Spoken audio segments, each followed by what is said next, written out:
ಹೊಸ ತಿಂಗಳು ಆರಂಭವಾದ್ರೆ ಸಾಕು.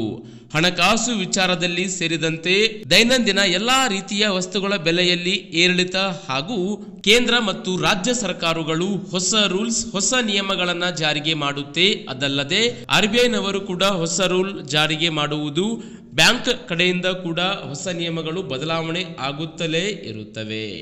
ಎಸ್ ವೀಕ್ಷಕರೇ, ಹೊಸ ತಿಂಗಳು ಈ ಮಾರ್ಚ್ ತಿಂಗಳಲ್ಲಿ ಇದೀಗ ಇಡೀ ದೇಶಾದ್ಯಂತ 7 ರಿಂದ 8 ಹೊಸ ರೂಲ್ಸ್, ಹೊಸ ನಿಯಮಗಳು ಜಾರಿಗೆ ಬರುತ್ತಿದ್ದು, ಎಲ್ಲ ಬ್ಯಾಂಕಿಂಗ್ ವಲಯದಲ್ಲಿಯೂ ಕೂಡ ದೊಡ್ಡ ಬದಲಾವಣೆ ಆಗುತ್ತಿದ್ದು, LPG ಗ್ಯಾಸ್ ಸಿಲಿಂಡರ್ ಬೆಲೆಯಲ್ಲಿಯೂ ಕೂಡ ಇಳಿಕೆ ಸೇರಿದಂತೆ ಎಲ್ಲ ವಿಮಾ ಪ್ರೀಮಿಯಂ ಪಾವತಿ ಮಾಡುವವರಿಗೂ ಕೂಡ ದೊಡ್ಡ ಬದಲಾವಣೆಯನ್ನ ಮಾಡಲಾಗಿದೆ. ಇದಲ್ಲದೆ ಎಲ್ಲ phone pay, Google pay, Paytm ನಂತಹ UPI ಬಳಕೆ ಮಾಡುತ್ತಿರುವವರು ಕೂಡ ಇದೀಗ ಹೊಸ ರೂಲ್ ಜಾರಿಗೆ ಮಾಡಲಾಗಿದ್ದು, ಮ್ಯೂಚುವಲ್ ಫಂಡ್ ನಲ್ಲಿ ಇದೀಗ ಹಣವನ್ನ ಇನ್ವೆಸ್ಟ್ಮೆಂಟ್ ಮಾಡೋರಿಗೂ ಕೂಡ ಹೊಸ ನಿಯಮ. ಯಾರು ಬ್ಯಾಂಕಿನಲ್ಲಿ FD ಯನ್ನ ಇಟ್ಟಿರುತ್ತೀರಿ, FD ದರದಲ್ಲಿಯೂ ಕೂಡ ದೊಡ್ಡ ಬದಲಾವಣೆ. ಇನ್ನು ಈ ಮಾರ್ಚ್ ತಿಂಗಳಲ್ಲಿ ಎಷ್ಟು ದಿನಗಳ ಕಾಲ ಬ್ಯಾಂಕ್ ಬಂದ್ ಇರಲಿದೆ ಎಂಬುದರ ಕುರಿತು ಕಂಪ್ಲೀಟ್ ಡೀಟೇಲ್ಸ್ ಅನ್ನ ಈ ವಿಡಿಯೋದಲ್ಲಿ ವೀಕ್ಷಕರೇ ನಿಮಗೆ ಅರ್ಥವಾಗುವ ರೀತಿಯಲ್ಲಿ ತಿಳಿಸಿ ಕೊಡುತ್ತೀವಿ. ವಿಡಿಯೋವನ್ನ ಕೊನೆಯವರೆಗೂ ನೋಡುವುದನ್ನ ಮರೆಯಬೇಡಿ ಹಾಗೂ ಚಾನಲ್ ಅನ್ನ ಇಲ್ಲಿಯವರೆಗೂ ಸಬ್ಸ್ಕ್ರೈಬ್ ಮಾಡದಿದ್ದರೆ ಸಬ್ಸ್ಕ್ರೈಬ್ ಮಾಡಿಕೊಳ್ಳಿ ವೀಕ್ಷಕರೇ. ಹಣಕಾಸು ನಿಯಮಗಳಲ್ಲಿ ಇದೀಗ ಈ ಮಾರ್ಚ್ ತಿಂಗಳಲ್ಲಿ ಸಾಕಷ್ಟು ಬದಲಾವಣೆ ಆಗಲಿವೆ. ಮುಖ್ಯವಾಗಿ ಮ್ಯೂಚುವಲ್ ಫಂಡ್ ಮತ್ತು ಡಿಮ್ಯಾಟ್ ಖಾತೆಗಳ ನಾಮ ನಿರ್ದೇಶನ, ನಾಮಿನೇಷನ್ ನಿಯಮಗಳಲ್ಲಿಯೂ ಕೂಡ ದೊಡ್ಡ ಬದಲಾವಣೆ ಮಾಡಲಾಗುತ್ತಿದ್ದು, ಫಸ್ಟ್ ಆಫ್ ಆಲ್ ವೀಕ್ಷಕರೇ, LPG ಗ್ಯಾಸ್ ಸಿಲಿಂಡರ್ ಬೆಲೆಯಲ್ಲಿ ಬದಲಾವಣೆ. ಎಸ್ ವೀಕ್ಷಕರೇ, ಈ ಮಾರ್ಚ್ ತಿಂಗಳಿನಲ್ಲಿ LPG ಗ್ಯಾಸ್ ಸಿಲಿಂಡರ್ ಬೆಲೆಯಲ್ಲಿ ಏರಿಳಿಕೆ ಆಗಲಿದ್ದು, ಈ ಹಿಂದೆ ಕಳೆದ 2-3 ತಿಂಗಳುಗಳಿಂದ ವಾಣಿಜ್ಯ ಬಳಕೆಯ LPG ಗ್ಯಾಸ್ ಸಿಲಿಂಡರ್ನ ಬೆಲೆಯಲ್ಲಿ 20 ರೂಪಾಯಿ, 30 ರೂಪಾಯಿ, ಈವನ್ 50 ರೂಪಾಯಿಯವರೆಗೆ ಹಣ ಇಳಿಕೆಯಾದುದನ್ನು ನಾವು ನೋಡಿದ್ದೀವಿ. ಇದೀಗ ಮನೆ ಬಳಕೆಯ ಡೊಮೆಸ್ಟಿಕ್ LPG ಗ್ಯಾಸ್ ಸಿಲಿಂಡರ್ನ ಬೆಲೆಯಲ್ಲಿ ಈ ತಿಂಗಳಿನಲ್ಲಿ ಇಳಿಕೆಯಾಗುತ್ತೆ ಎಂದು ಇದೀಗ ಆರ್ಥಿಕ ತಜ್ಞರು ಮಾಹಿತಿ ಬಿಡುಗಡೆಗೊಳಿಸಿದ್ದಾರೆ.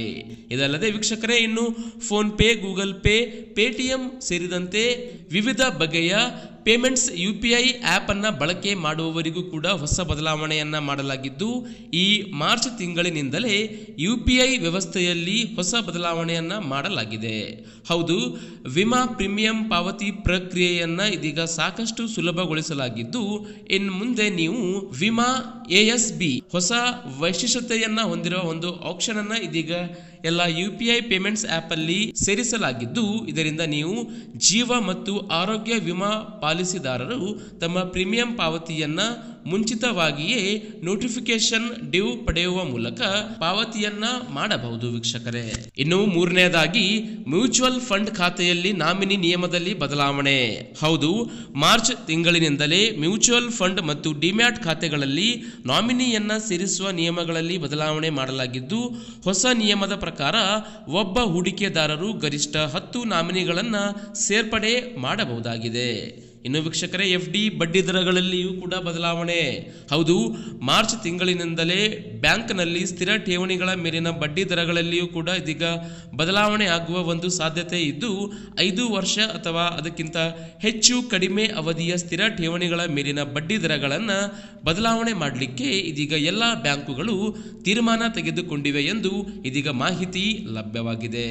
ಅದಲ್ಲದೆ ಈ ಮಾರ್ಚ್ ತಿಂಗಳಿನಲ್ಲಿ ಬ್ಯಾಂಕ್ಗಳ ರಜಾಪಟ್ಟಿ ಕೂಡ ಬಿಡುಗಡೆಯಾಗಿದ್ದು, ಒಟ್ಟು ಈ ಮಾರ್ಚ್ ತಿಂಗಳಿನಲ್ಲಿ 14 ದಿನಗಳವರೆಗೆ ರಜೆ ಇರಲಿವೆ.